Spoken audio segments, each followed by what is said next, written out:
if early or having kind of Sunday afternoon. I don't know what which timeline you are. And he's going to take this session, and I actually like to welcome him. Okay. And Babu, over to you. Please share your screen, and we'll start now. Thank you, Dhananjay ji, and thanks everyone for taking time and attending this particular session.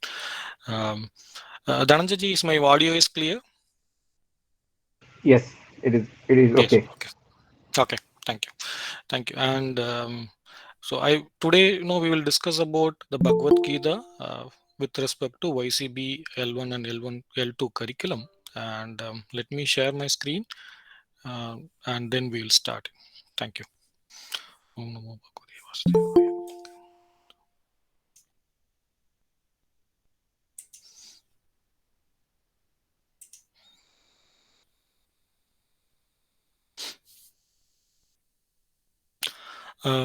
Is my presentation is visible in slideshow, Dhananjay ji? Not yet. We'll just wait Okay. for a few minutes. Okay.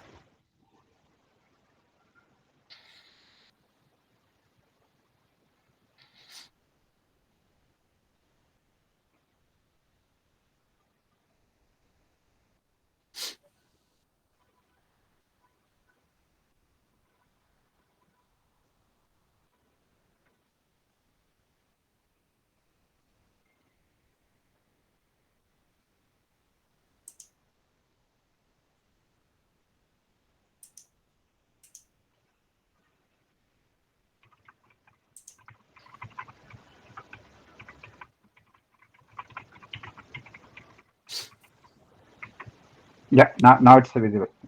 Okay. Thank you, everyone. And so my name is Babu Kannayan. So I am located in Florida, USA. And recently, I cleared L2 exam in the YCB, and with all of your support, because basically I got a lot of information through peer group. And this particular session, most of the content I would be referring from Dhananjay ji's the visual point of view that he shared in the group. Maybe at the end of the session, maybe we'll share those documents as well.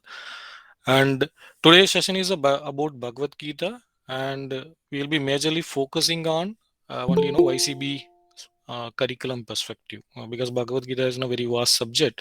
And so first we'll cover the importance of Bhagavad Gita. Then we will go with what is Karma Yoga as per Bhagavad Gita, and Jnana Yoga as per Bhagavad Gita, Bhakti Yoga and Raj Yoga as per Bhagavad Gita.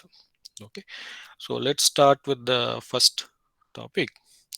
So importance of Bhagavad Gita. So I think now, so we are all adult learners where we always need to know uh, what's in it for me. It's because before we learn anything, we need to know why I am learning and what kind of benefit we will be getting from the particular subject. So for that, first we need to understand the importance, or why, how Bhagavad Gita is unique compared to other Vedas. Okay, so first, if we take an example of uh, suppose you are buying your new computer or something, laptop, which you have not worked earlier, but you are recently purchased that particular product.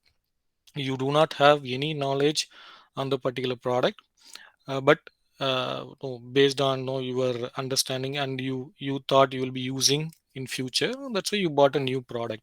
So when we buy a new product, first thing what we need is we need to know the user manual, because without user manual it's very difficult for us to know configure the particular system or understanding the particular product.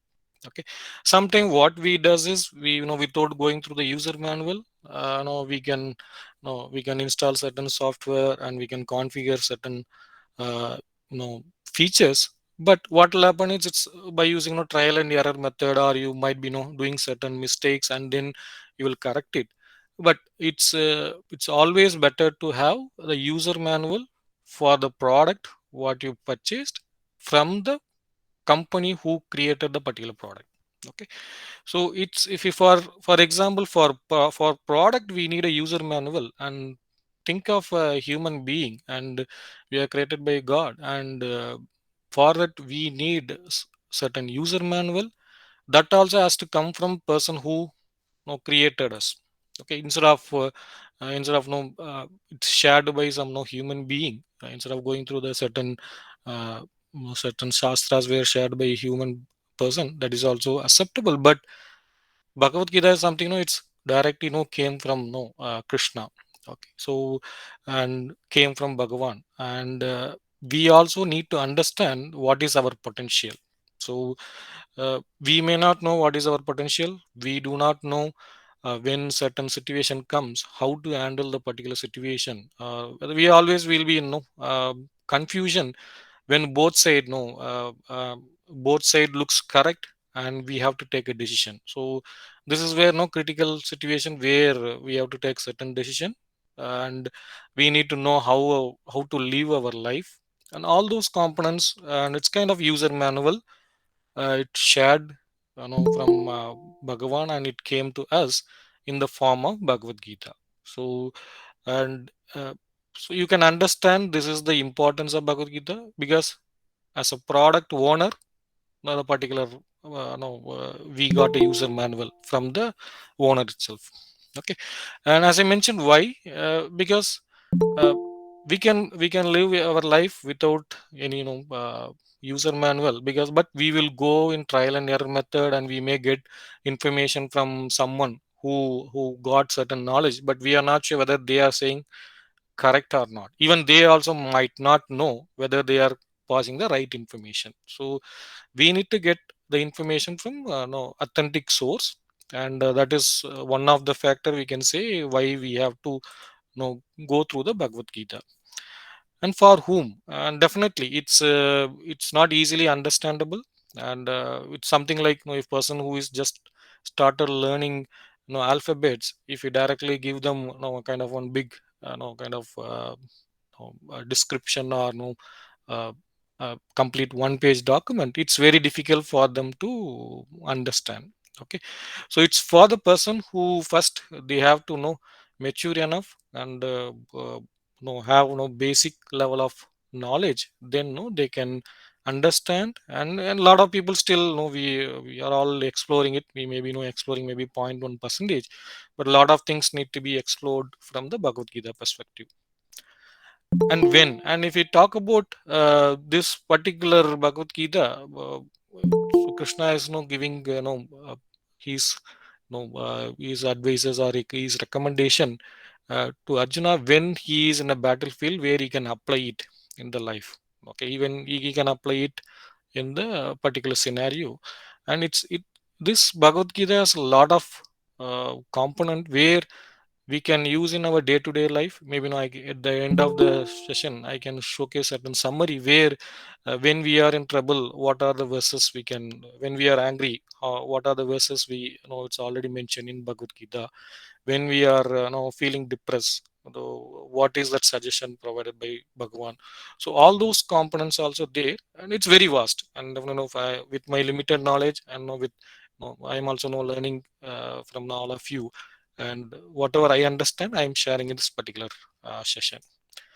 And how? Bhagavad Gita is itself different various path for various kind of people, and he also Bhagavan has clearly mentioned what the Karma Yoga is the first they can go through, then they can go to Jnana Yoga, and based on each individual resource, each their own capabilities, and they can go through the certain topic and they can implement. It's very difficult to implement all those components, but at least we can go through certain focus on certain yoga, maybe focusing on Karma Yoga, and making ourselves mastery over the skills, then move into Jnana Yoga. And some people, while from the birth itself they may be elevated soul, they can directly go into Jnana Yoga, or different parts of yoga.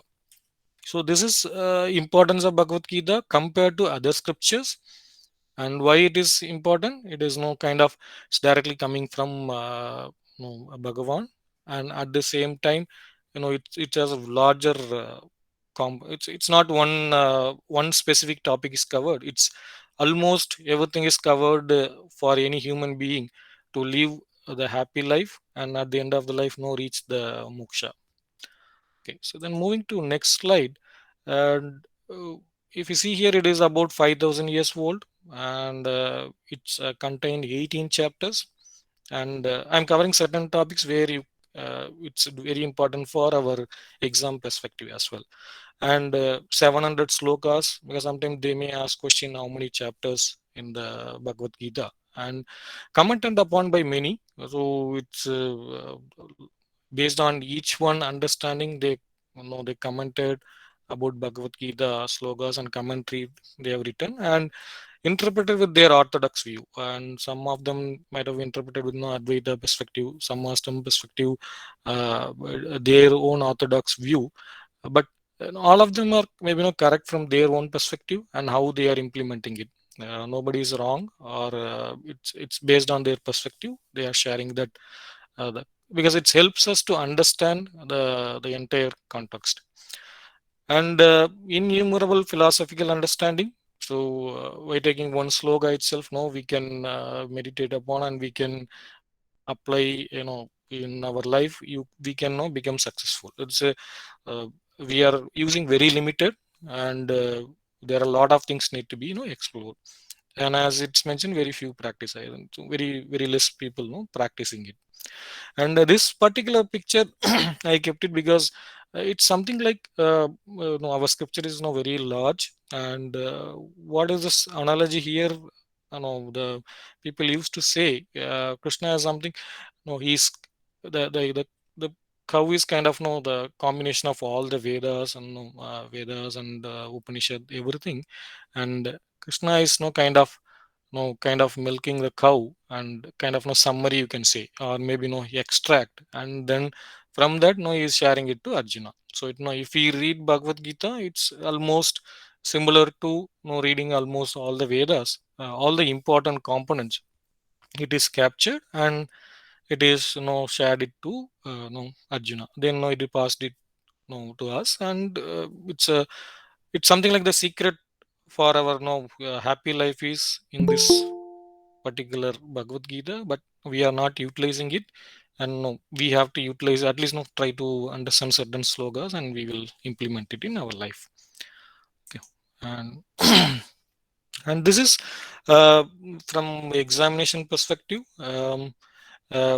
Sometimes they ask questions, you know, Karma Yoga is, you know, which chapter, and sometimes they ask, you know, what is the fourth chapter in Bhagavad Gita.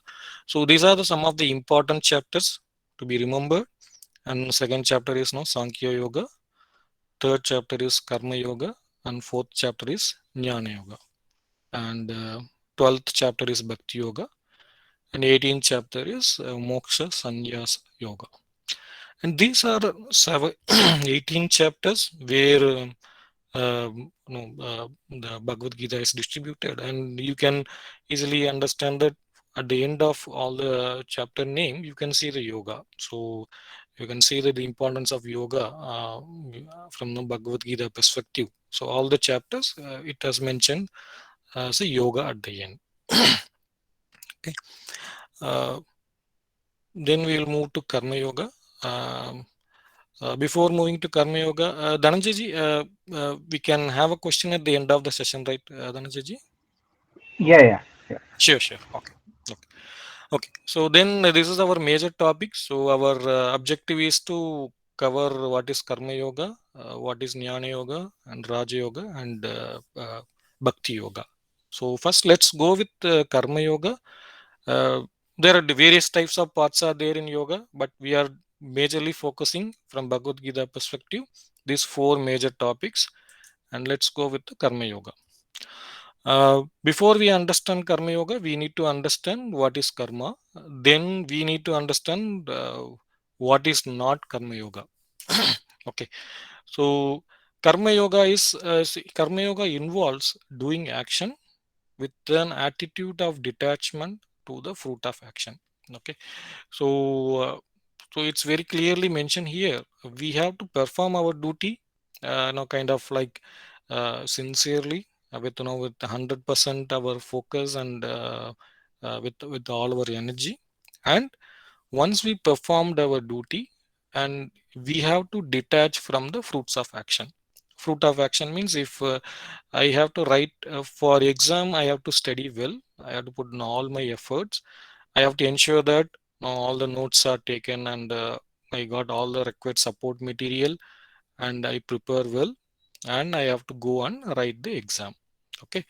And question sometimes it may be in maybe tougher one, or sometime no, we should not bother about result, but it's always no, our human tendency, we always see the results. Definitely that is very difficult to do that. But here the detachment of fruit of action is something where it will help us to become happy. So there are two components. When I attach myself with the results, whether I'll be happy always, that is the first question. So we all has to see that, okay, if I always attach with my result, whether I'll be always happy, which definitely not possible, because always we may not get what we are looking.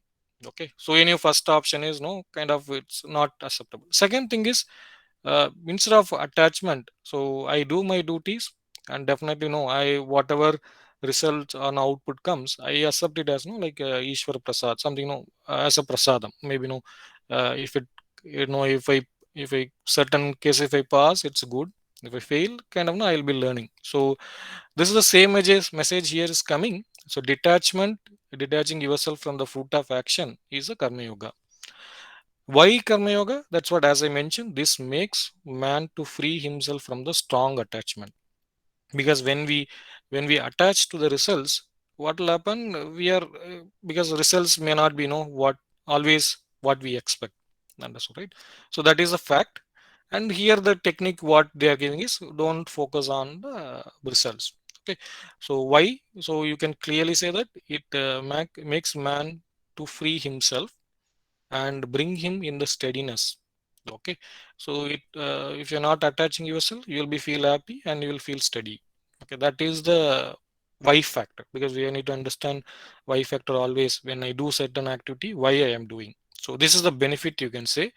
And we should not kind of uh, think that, okay, if I do karma, then I get no kind of, if I do certain activity, then I'll get a karma, and instead better I will not do any activities.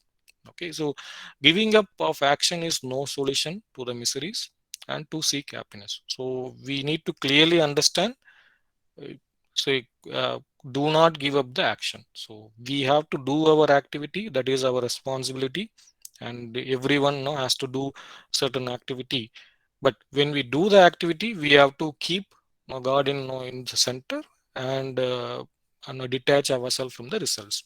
Okay, so these three component clearly explains what is karma yoga, why we have to do karma yoga, what is not karma yoga. Okay, so then moving to next slide. Okay, this is from examination point of view. There is one component where yoga karmashu kaushalam. So we may get a question, whether it is coming from Bhagavad Gita or no, coming from they may put no different other scripture name. That is one component we need to understand. And if we first will go here, karmanyevadhikaraste ma phalesu kadachana ma karma palahetu urme mate sangos karmani. So here, clearly it's mentioned, and seek to perform your duty, but lay not climb to its fruits. Okay, so it's we can expect the fruits, but we should not climb it. Kind of no, it's a kind of if clearly it's mentioned, perform your duty, and you need to understand. See, always know there is something called expectation setting, right? So I think no, we are all from no corporate world, where if we onboard any new resource or anyone, or if we discuss with the customer, it's clearly setting an expectation. Suppose I'm onboarding a new resource, and I clearly say that, suppose this is the working time, something like no, you will be working from no afternoon 2 p.m. Indian time to 11 p.m. IST time. Okay, so when we clearly expect that, expectation setting, and when we ask the resource to work on, or associate to work on the certain timeline, so they feel comfortable.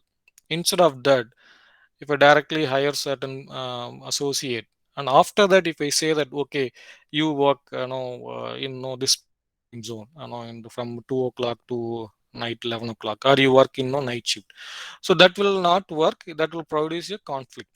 Okay, similar way, so clearly Krishna is saying that, say, expectation setting. This is what my understanding. Maybe it might be a wrong, but this is my understanding is, so always it's a kind of setting expectation. This is performing a duty is kind of your responsibilities, and you can expect the result, but don't think too much, or don't think attached toward the results. So it's kind of expectation setting, clearly mentioned here what is karma yoga. Okay, and this particular point is very important. Yoga karmashu kaushalam. Yoga is skill in action. Okay, uh, it's maybe now I will share some example in upcoming slides. So when we mastery over the skill, uh, automatically what will happen, we can easily detach from the results. Okay, maybe if there are few examples which I listen some of the classes, and some of the reference other textbook, so we can go in detail what is that yoga karmashu kaushal. This is one important component, skill in action. So it will help us to follow the karma yoga. Okay, so let's go to the next slide. Okay, so I was talking about this particular example. uh, y- the skill in action. So for example, what happens is, when we perform our duties, or when we mastery over our duties, what will happen, the detachment, the attachment level, right, it automatically comes down. For example, uh, uh, if a person who is not just completed nursing courses, and the particular person is working in the hospital. Okay, and this may be no first passion for the particular person, so they would be putting a lot of efforts, and yeah, they will ensure that okay, the patients are taken care very well. Okay, and after 10 days, a particular patient is going out from the particular hospital, uh, as a fresh, maybe not just coming out from the college, not having much experience. The person may feel that okay, I am with the particular person for almost 10 to 1 month, and they may feel kind of attached to the particular patient. So every day, I used to take care. Now particular person is not there, and this kind of attachment will be there if the person just join the particular hospital. Okay, if we take a same case for example, the nurse practitioner, maybe 20 years of experience, and if the same person is taking care of the particular patient, and think about their attachment level. Duty perspective, they will do perfectly with they will know all the component when they have to give certain medicines to the patients, and what are the precautionary measures they have to take to ensure that no patients are no safe. And when they leave also, what will happen, they detach themselves from the result, and they move to the next patient. Okay, this you can clearly know. I'm giving this example based on my understanding. So when we are mastering over the skills, always what happens is, uh, you can easily detach yourself from the particular component. Okay, so that is what here the given is, the one who learns skill by which he does not get emotionally disturbed, yet retaining the sensitiveness and sharpness of his faculties. So it's very important. And maybe fresh graduate from the college, and being a nurse, they also put a lot of effort, and they will also try their level best. And but the person who is not 20 years, they automatically the skill is coming. That is what we generally, maybe we create another, we are the maturity level, right? So when we are in a particular corporate world, we can say okay, we get matured, based on our experience. So that we can correlate with this karma yoga. So we do our duties compared to anyone, and we with the sharpness and with the detail, but at the same time we can detach ourselves. This is the graph, and I took from the reference material link as well, where I have taken the particular component. This is with respect to skill in action. Second one is the equanimity. This is also one of the questions we always get it. Equanimity, the samatvam yoga uchyate. So it's something like it's kind of like steady like a rock, and we should not be disturbed by our results, whether no result can be positive or negative, and our job is something doing our karma or our activity perfectly, and results something we should not bother. But it's very difficult to do that, but we can do by practicing these activities, like mastery of the skills. This is one of the factors which we can see from the Bhagavad Gita. It's always mastery over the fact skill is, it means you have to do your work sincerely and with 100%. That is what the example here. Okay. And moving to these three component, definitely it will also covered in other you know uh, uh, chapters as well. But uh, we need to understand there are three gunas: uh, tamas, rajas, and sattvic. Okay, so tamasic, rajasic, and sattvic. So always, people. Sometimes people may, they have different understanding. Okay, I am not doing any work, and at the same time, I can do the meditation. So it's completely, it will not work. This is the progress clearly, articulated. So first, people may be, laziness and tired, and that's what. When we are sleepy, we should not do the meditation. So uh, from the tamas, what will happen is we have to move to next level as rajas, where we have to focus on our work and all those components. Then at the end we can reach a sattvic level, and sattvic level is something very important, and reaching that is our primary goal. And each person will have no combination of all those three gunas, because otherwise what will happen, if it is rajasic, they'll be active always, and you even know you can't sleep. And if it is we should, there'll be the percentage of variation would be there, but we'll try the sattvic ratio should be more. That is what here we want to highlight. Anyway, definitely in upcoming sessions, maybe more focus will be given on gunas. Okay. Moving to Jnana Yoga, and so we covered the Karma Yoga. What is Karma Yoga, and what is why we have to do that, and what is not a Karma Yoga. And similarly, we'll go to Jnana Yoga. So this is one of the important factor why it is uh, it's applicable to all of us.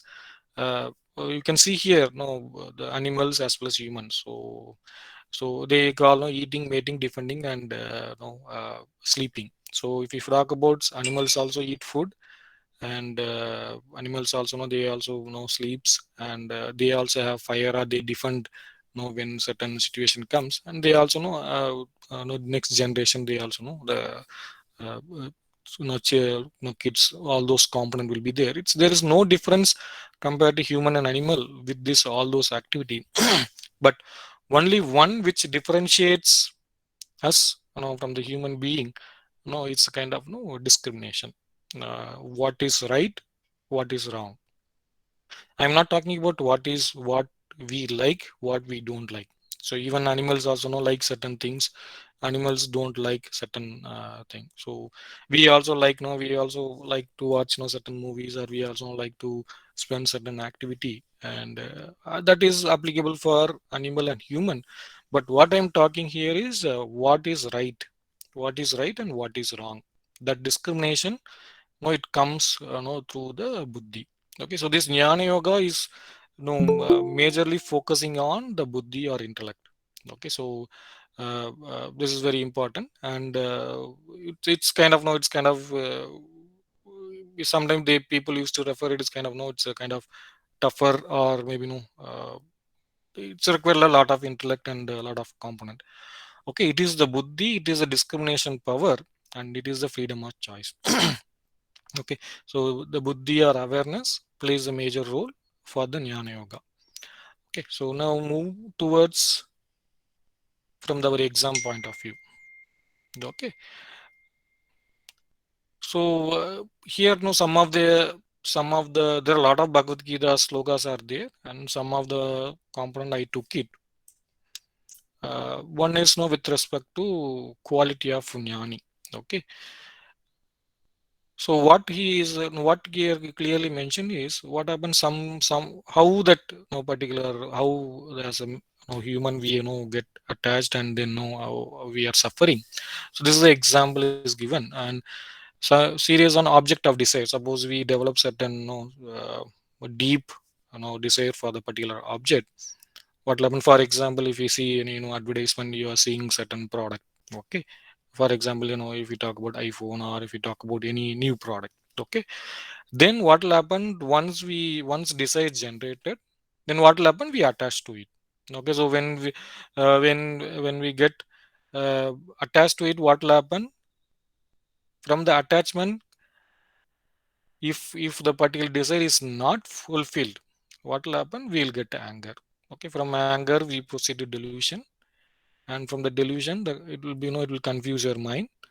From the confused mind, you will it's kind of no you will get no lot of other challenges. Something simpler way is desire for any new product or new which from there you will attachment comes. From the attachment, you will decide to get it. But what will happen if you're not able to get it? What will happen? You will get angry, and then from the angry automatically the everything goes kind of you will not feel kind of happy.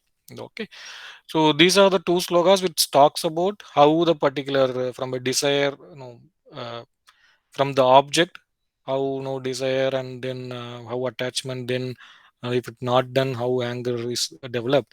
This is what this person, the jnani, will not do this particular activity.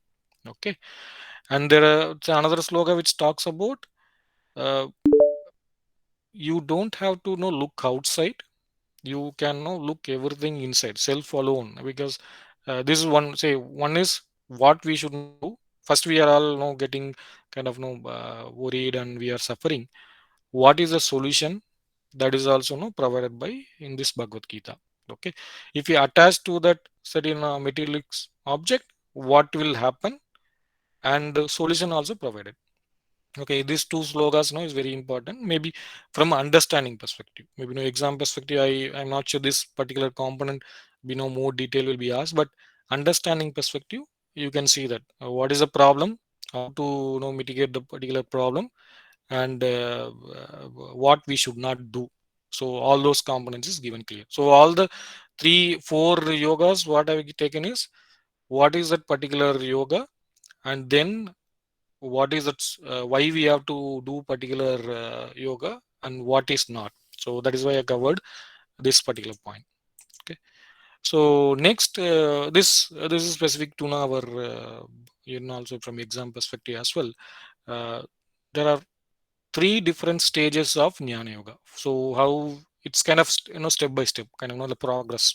Okay, first one is Ravanam.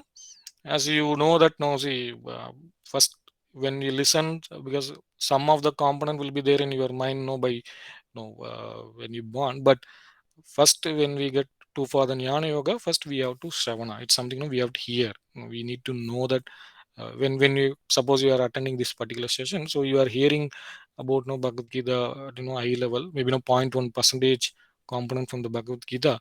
So we have to hear it, then we have to reflect upon it. Okay, what is that we can know what is that it's happened from our perspective, or our we can correlate with our own experience, and we can connect it. So that is what manana, and we Shravana, Manana, and Nididhyasana. So then above after that we have to focus on repeated focusing on those particular whatever we learned, and then we have to apply it. So these are the 3 different state, it not 3 different, this is kind of progressive. So I think once you hear, you will get it in manana. Then once you reflect upon it, then only you can go in a meditative state. Okay, this is no progressive state. It is no, it's kind of no, when I clear the when I Shravana is something, it's a continuous process. When I hear today and then I reflect upon it, then I meditate upon it. The next if something, if we listen, then reflect. Okay, this is kind of continuous process, and this is the stages of jnani. And this is what no the Jnana Yoga is depicting here. Okay, and four sadhanas in Jnana Yoga. So previously I mentioned about that is a steps. Okay, that is something like three different steps we have to go. Stravana, Manana, Nidhyasana. This is something like four practices. Okay, so first one is Viveka. So discrimination. So if you see most of the shastras, the discrimination is one of the key component. Discrimination is something like what is right and what is wrong. So that is very important compared to what I like, what I don't like. So that's when we say Shreyas and Prayas. So major focus is on Shreyas, where what is right and what is wrong. Even if it's something maybe right for us, but we don't like it, but still we have to go for it, and we have to focus on what is right. So Viveka is kind of discrimination, ability to uh, discriminate the difference between real and unreal, permanent and temporary. So we need to know what is real, what is a right for us, and then no, we have to eliminate the remaining things. And detachment. So as we see in that, we have to detach from the output. Okay, so when you think about output, so it's something like we get worried, or we get kind of feel sad. So always the opposite to raga is vairagya. So we need to detach ourselves. Okay, and Shampati. So six area of mental training to stabilize mind and emotion. So this maybe remembering this, I'm not sure it will maybe upcoming examination may be useful, but understanding these four Viveka, Vairagya, and Shampati, and Mumukshutva, seeking liberation. Yeah. Anyone have any questions? So Shet Sampati, I think we should L2 people should focus on it. Huh? We Yeah, have to correct. know this. Yes, correct. Yeah, thanks, Janata. Yeah. So L2, L for L1, maybe they need to understand this four level, and the L2 perspective, we need to know that Shama, Dama, Uparati, and Titiksha, Shraddha, and Samadhana. So these we need to know about this all six component. Okay. Okay. So then we'll move to, I think, from the time perspective, I think we have only 15 minutes. Let me quickly go through that. And so next one is Bhakti Yoga. So from the Bhakti Yoga perspective, from Bhagavad Gita, there are four types of people worship. There are different types of people, and each one have their own way of reaching the Bhakti Yoga. So one is, you can see that Artha. Artha is something like people who kind of distress. Suppose when I get a trouble, then I remember the God. So those kind of people comes under uh, Artha category. So it's something like if you talk about Gajendra Moksha, if so elephant, it was caught by the crocodile, and at the same time you are the particular Gajendra was praying for God and to help him. So that is kind of when person is on distress, or maybe and in the pain or suffering, they call out a God. So that come those kind of devotees comes under Artha, and you can see Draupadi as one of the example. And Arthat is something like they may not be in suffering, but they want something of prosperity, and kind of they expect something from Bhagwan. So that is called Artharthi. Sugriva, he was looking for the support from Rama and Dhruva Maharaj. So something we are expecting something from the God, that is called Artharthi. Okay, and Jnana is something where they want to understand the Lord, and they will kind of curious, and they want to understand what is self, and what is how to what is difference between Atman and Paramatma, and all those Brahma, all those components. Like Jnana is kind of curious and eager to understand the Lord. That is about Jnana. Jnani is something like the man of knowledge of God. They know that okay. I think Jnana basically you can see Parikshit Maharaj. So I think because of Parikshit, we got no Bhagavatam, the complete Srimad Bhagavatam. Sukadev Goswami shared, because Parikshit was curious to know the pastimes of Vishnu. So that's why Srimad Bhagavatam came, and he want to understand what is how God looks, and what is the qualities of God and various pastime. That is what jignasya. Moving to Jnani is something, they reach kind of highest level. They it's enough complete surrender. And if say for example Prahlada, it's he didn't ask for any help from the God. He remain, and he always focus on God, and automatically God is ready to help him, even whenever there is a problem, without Prahlada knowledge, he helped him. So it's Jnani is something, is complete surrender. He knows everything, and we can give anything for God. So that is, we need to understand these four types of bhaktas. You can say artha, arthati, jignasya, and jnani. Okay. Okay. And there's one more component we need to understand with respect to bhakti. At the end, what is done at the end is a death is kind of no exam.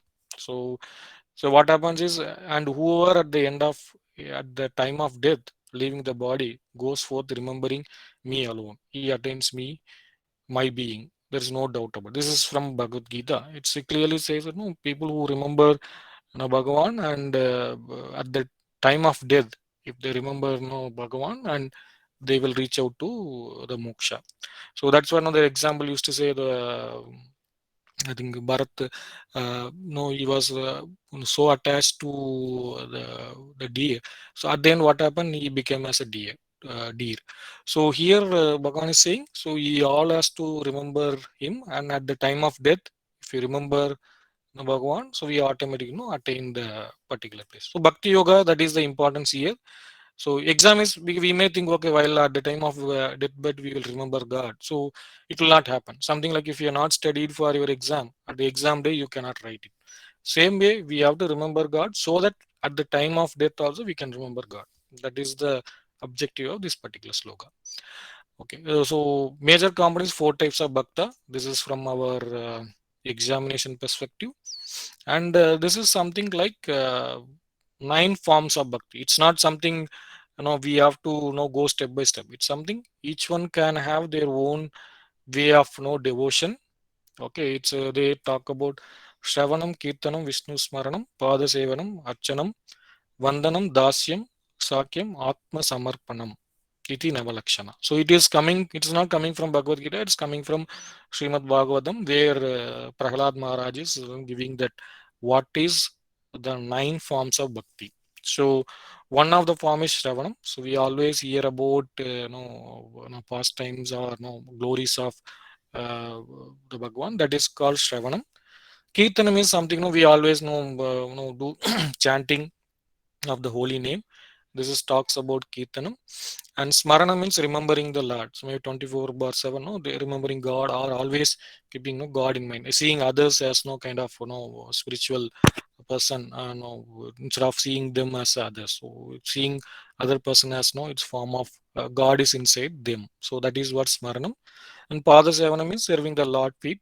And Archana means we do worship God. No, I think we do worship the God. That is called Archanam. Vandanam, prayers. Continue focusing on prayers and this about the God. That is called Vandanam. Dasyam is something like a servant of Lord. So you can see servant of Lord is Hanuman. And Sakyam is kind of the best friend. So thinking as Bhagavan as a friend, that is called Sakyam. Atmanimivadanam, it's complete surrender. So these are the nine forms of bhakti. Some of them maybe some of them can focus on one particular forms of bhakti. There are only very few, like Ambarish Maharaj, who is the one who all the nine forms of bhakti he was doing it. But some of them they focus on one particular forms, and they reach out to moksha. This is nine forms of bhakti we need to understand from the exam point of view. Okay, and moving to next, I think we have 10 minutes, so we'll quickly cover it. So Raja Yoga, and Raja Yoga, we always see that from Raja Yoga is something like we always remember Patanjali Ashtanga Yoga as a Raja Yoga, and definitely we can those Raja Yoga is something like mind control. So that is the major component. So what is mentioned in Bhagavad Gita, I just added two or four slogas where You can just understand what is Raja Yoga from Bhagavad Gita perspective, but definitely no, Raja Yoga is no Ashtanga Yoga from Patanjali perspective, where we may get a lot of questions. Okay, Swami Vivekananda said, "Man is the maker of his own destiny." So it's very clear and clearly articulated. So we are the one who creates our own destiny. Whatever we do today, it will happen tomorrow. We define, we kind of know, we create our future. So it's very clearly it's mentioned. As the journey further, difficulties and hurdles crop up every stage. So it's very obvious that no, when we move towards our journey, towards our goal, always we'll get the difficulties, and it will not be smooth path. So it's also clearly expectation setting, something like you are you can reach the goal with smoother manner. It's nobody no said like that. They all agree that it will be difficult and hurdles at every stage, but there is some techniques needed to systematically channelize our willpower to solve this problem from the core of Raja Yoga. So the Raja Yoga comes into there, where when we disturbed, or when we get some difficult situation, where the Raja Yogas will help you, how to control the mind, and how being steady from perspective. Okay, so these are some of the slogans. I just put it so that we can also understand. In Bhagavad Gita also they mentioned about what, how to meditate, and what is that process, and all those components. For one example is having firmly fixed in a clean place. Is it neither too high nor too low, and having the spread over the kusha their skin and cloth one over the. This is here say explaining about the environment setting, how yoga need to be performed. And here, it's also one of the important component how we have to eat it. For him who is moderate in eating and recreation, temperate in action, which is regulated in sleep and wakefulness, yoga becomes the destroyer of pain. So moderate eating, clearly, Bhagavan is saying, moderate eating and sleeping well, and do not sleep more, do not sleep less as well, and eat moderately. So this is about some of the component from the Raja Yoga perspective. There are few more slogas also I added. There will be multiple slogas, but based on the limited time, I took certain amount. And one more thing is, here clearly it's we can see that let man raise himself by his own self, let him not debase himself.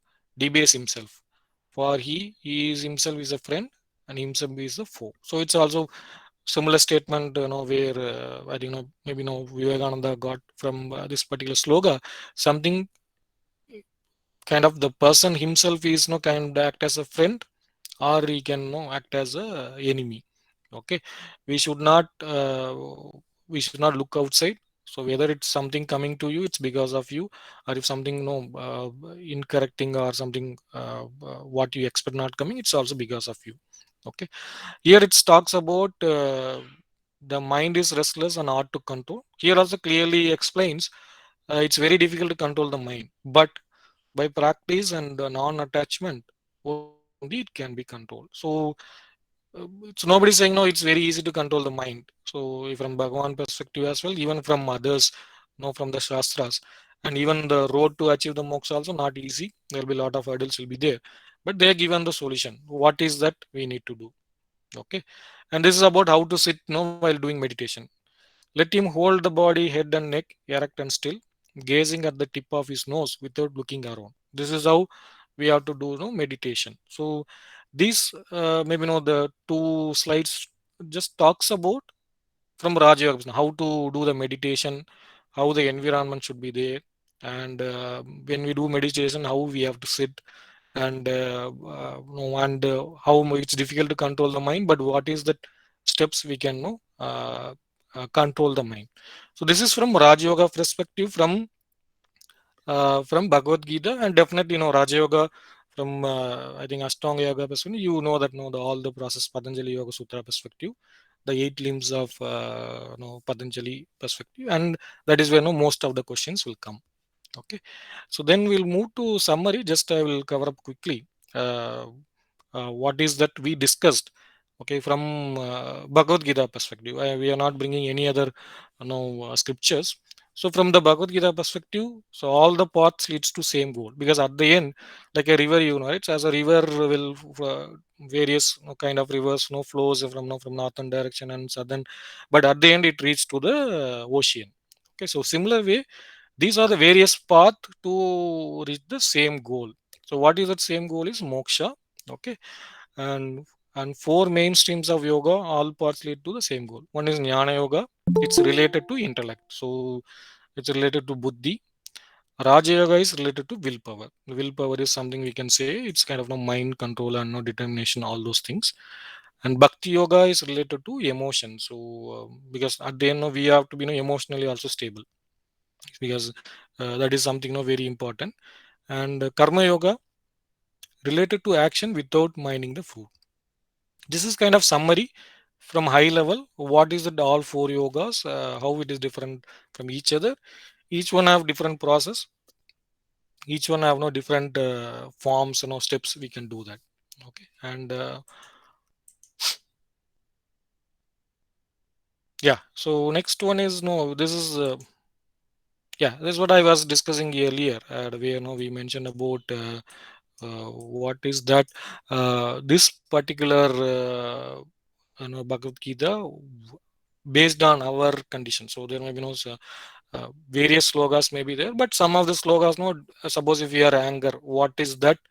How angers are developed and how we have to know mitigate the anger. When we get a fear, okay, if you are fear with anything, how we can know go through this particular maybe chapter and particular text. You can see that how how to come, we can easily come over from that. And when you are confused, okay, what is that mentioned in Bhagavad Gita? When you are have the enemy, what is that you have to do? Suppose when you have death of loved one, this is something most of the people don't know. It's very difficult to digest and it's very difficult. And this these are various chapters and slogas, and it's highlighted here. And we if you get a time, maybe you can go through that. You can try to understand, and we can at least we'll feel a little bit comfortable, and we can try to implement it. This is one just want to share, and this is the final slide. Uh, because at the end, everything deals with the emotion. So so at the, whether we are happy or sad, everything how we are dealing the situation, how we are responding to the particular situation, and emotions plays the major role. This is some component I took it from I think was one of the textbook. So karma yoga is something you can put in different ways, something like think of others before you think of yourself. Okay, when we do certain activity, how the particular activity will impact others, and think about it, then do your activity. And Jnana Yoga is something like you are above the mind, not something you are intellect, something your mind may go with what you like, but your intellect will say that okay, it is not right for me. I have to do the right thing. So that is called Jnana Yoga. And definitely Bhakti Yoga is surrendering yourself to the Lord. It's something, it's it's difficult to explain, but this is something it's complete surrender, where it's some submitting, surrendering ourselves to higher spiritual thing. And control the mind. So because when we control the mind, it no it's automatic, emotions are controlled. Okay, so this is kind of controlling emotions by yoga. Okay, so I think yes, Dhananjay, I am covered up with exactly once again. Thanks for giving this opportunity. Thank you. Thank you. It was a very nice presentation about like good visuals to the point, Thank you. and it really balanced between the exam preparation as well as the coverage. Really nice. I enjoyed it.